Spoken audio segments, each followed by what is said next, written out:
weewaawo n'olwaleero ntuseewo omanyi munnange yamanyira ebikuuno talinda byekokkolo ate sserulya buto teyeetuma enjala yeemutuma muliyo mutya abalungi kaneene akusalidde omuya kasaabeera nga takusalidde nga luzeera weewaawo ofunda n'omuliika n'anunula omwana ate ofunda n'ekkubi n'otobera naddiira wamu ssemukulu ow'olunkulunkulu tasaba ndeku ntundu tasaba ndeku ntundu kale tegabeere maziribano ng'omubyawo nga nti ekibi kigwana wala nti gwe baakusuula wamma n'akusekande ndi kasooli wa kuno tayera awunda muli mutya abalungi abansuza omwoyo ku mpagi ng'omutwalo mikwano gyange yonna gye musinziira abagoberera mu Nabusiro n'omukutu gwaffe guno oguyitibwa mu Nabusiro n'Olulasangeye ku YouTube n'abo ku TikTok ntera nnyo okubeerabya naye bannange sibasudde mugulukanga gy'obeera nampunga ndi wala twakwatagana nnyo ngeri ya kyamaganda n'eddegeya era tukwanaganye masogola bagamba twakwanagana masogola newankubadde omusogozi akoma ku bikanja nze mu Nabusiro Saava Bosa Musisi omuwandiisi w'ekitabo Olulasangeye nakuwandiikira effumbekero ly'ebisoko bya Ssengule 2022 nesikomaawo nenkuwandiikira olulimi Oluganda n'ebigunjiddwa ku mulembe Omutebi ogwokubiri ate era nenkuwandiikira ne bassekabaka b'ensi muwawa era tukyawandiika obuwandiisi tebukoma Katonda nga atuwadde obulamu tujja kukola ebirala eby'ensonga twongerezeeko ddala nkomyewo n'ekitundu ekyokubiri nno ku byafaayo by'essaza lino Kkooki nabagamba ngenda kugeraageranya ebyatuwandiikibwa abawandiisi ab'edda mukadde waffe Mike Bazebulala Nsimbi bye yatuwandiikira nabibawa mu kitundu ekyasooka ku ssaza lino ery'Ekkooki kati ate njagala mbawe ne ku ebyo ebyatuweebwa mukadde waffe Kalibala Gulemye yali Katikkiro wa Buganda Sir Apollo Kaggwa Kalibala Gulemye ye yagamba atya ku ssaza lino Kkooki Kamuswaga okuva edda yali kabaka mu nsi eyo ey'Ekkooki newankubadde yatwalibwa nga kabaka wa Buganda ekyo kituufu naye nga ayitibwa kabaka omutono kino ne mukadde waffe Bazebulala naye yakyogerako n'olwekyo olaba nti wano baakwatagana naye yakyogerako n'olwekyo kabaka w'e Bunyoro Sansa Gabigogo oyo ye yazaala abaana be basatu yazaala Duhaga asooka n'azaala Sansa owookubiri n'azaala ne Bwowe naye Duhaga asooka bwe yamala okusikira kitaawe Sansa Gabigogo n'akyawa nnyo baganda be naye Bwowe bwe yamala n'alaba nga bakyayiddwa bwe batyo ye n'awaŋŋanguka mu nsi ey'e Bunyoro n'agenda ate mu Ankole n'abeera eyo naye oluvannyuma mukulu we Kabaka Duhaga n'agenda eyo mu Ankole n'amunoonyaayo n'amulaba era n'amuggyayo yagenda n'amunoonyaayo n'amulaba era n'amuggyayo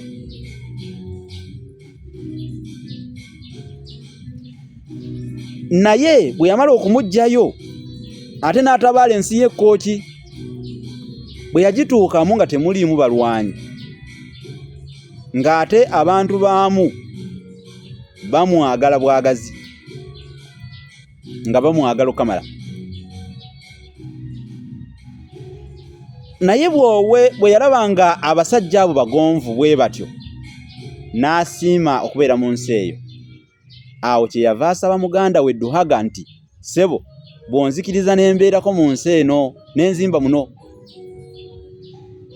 nange naakuleeteranga ku bugagga obwamu awo Duhaga n'akkiriza ekigambo kya muganda we kye yamusaba yakkiriza ekigambo muganda kye yamusaba era bw'atyo Bwowe n'agamba muganda we nti obanga okkiriza kale nange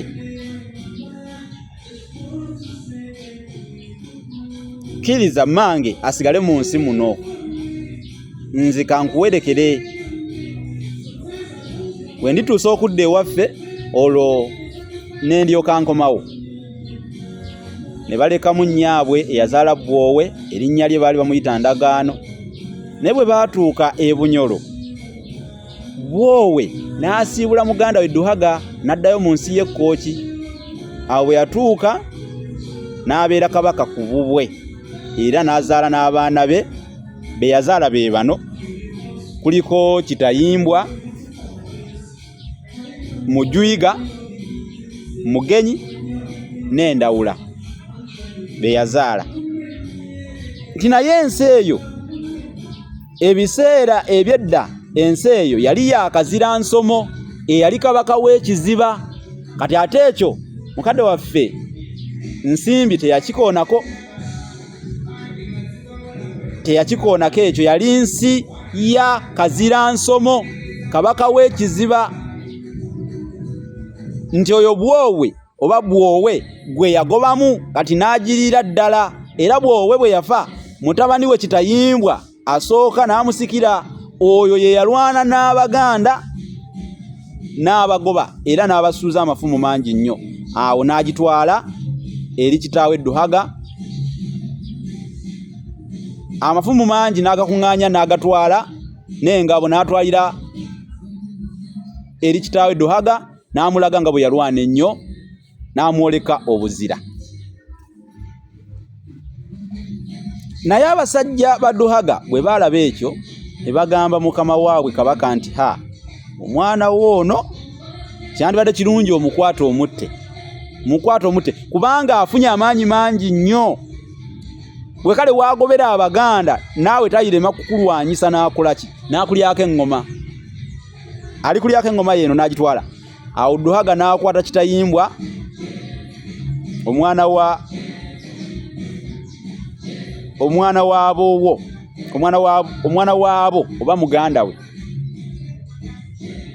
N'akwata Kitayimbwa omwana w'omwana waabo Bwowe n'amutta. Yamutta. Kati era ayongerako n'agamba nti Kitayimbwa ono bwe yali ng'atwalibwa okuttibwa n'agamba nti baganda bange abansikiranga tebajjanga e Bunyoro naye obwakabaka bwaffe babugatte ku bwakabaka bw'e Buganda.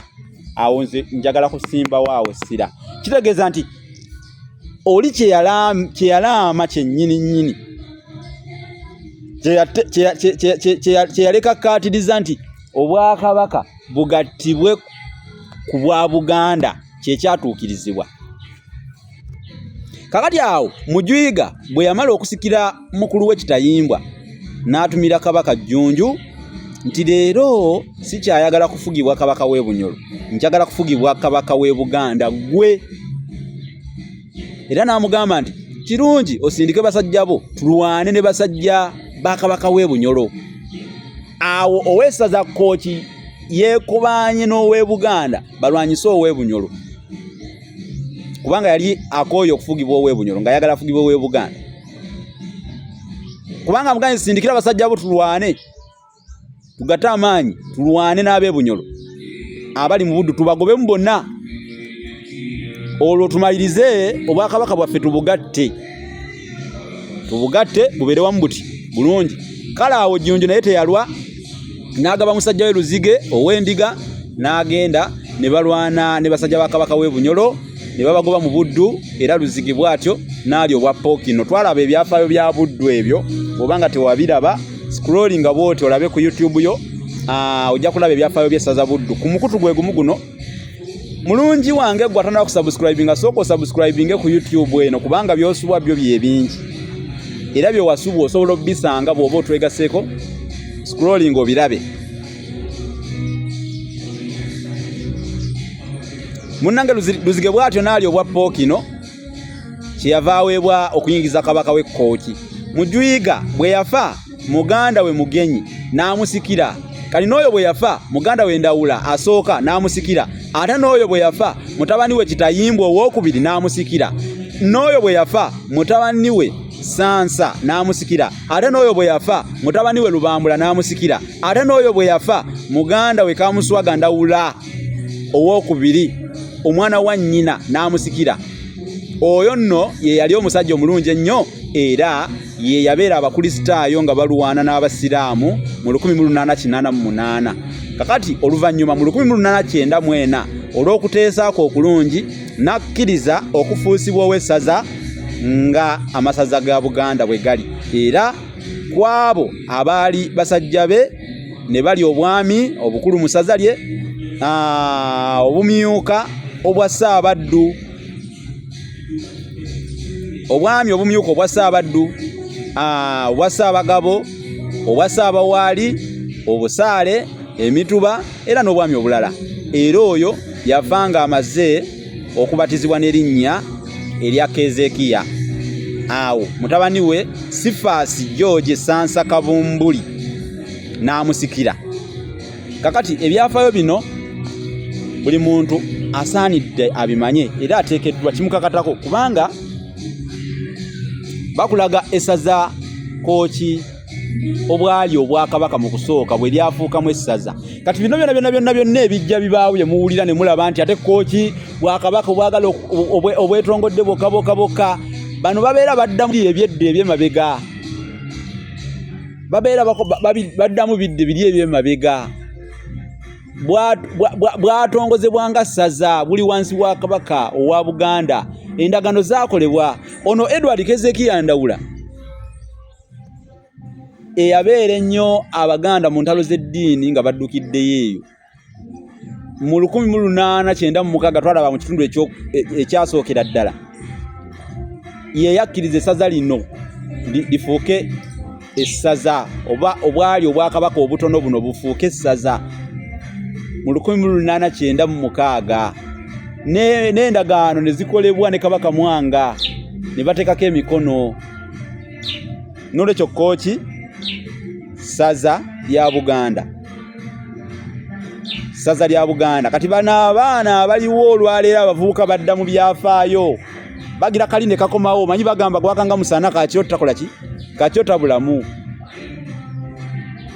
Ate yakaliddeko omwoyo mulondo gwoyagala gumulondola. Kati bagira ne bajjukiramuko ne bejjukanya ebyafaayo bwe babiwulira ne bagamba nti naye balwaki tusobola. Kati bafunamu ate amaanyi ag'enjawulo n'ekibapikaapika, awo nabo ne baagala beekutule ku Buganda naye nga ssaza lya Buganda. Ebyo byebyafaayo ebyetoloolera ku ssaza eryo ery'Ekooki. Mwebale nnyo okutugoberera, muli bawuliza balungi ate era abalabi ab'ensonga, naddala mmwe bannaffe abatulaba ate ne mukyeyalingirako bannammwe ku misomo gino ne mugabanako nabo. Mwebale nnyo, ekyo kye mukola mugende ddala mu maaso n'okukikola. Tuli babbiraka kajja ebbira. Alina kye weebuuza ntuukirira ku WhatsApp tunyumyemu, ndi ku +256 781 599 343. Twogeremu. Olina ky'obuuza? Oyinza n'okuba ng'oyagala kusiima abantu babeereyo nga basiima emisomo gino. Oyinza okubogamba nti musomesa Munnabusiro mu butuufu otuwadde ku byafaayo ebyo, nze njagala nkugulireyo akatunda onyweko. Nakyo nkyagala kirungi. Bagamba gutaliiko ekitaliiko bagamba nti gutaliiko mpeera gugenda nakwebaza, nze mba neebaza. Gutaliiko mpeera gugenda nakwebaza, nze mba neebaza. Ate n'okusiima kintu kya buntu. Nange nsiima nga Nandegejje gudde mu Lusiinya. Wabaayo abasiima, mwebale nnyo, mwebalire ddala. Ate mumpa amaanyi okwongera okusaggula n'okubawa ebirala ebijja. Kati abalungi bange munzikirize mbasiibule, kambeerekereze emirembe gye giseguza. Wadde nga watemerwa ebbamba tewabula saasaaniro, naye ate sijja kukuba kalaakya omwavu kaakuba ku mmamba. Mweraba.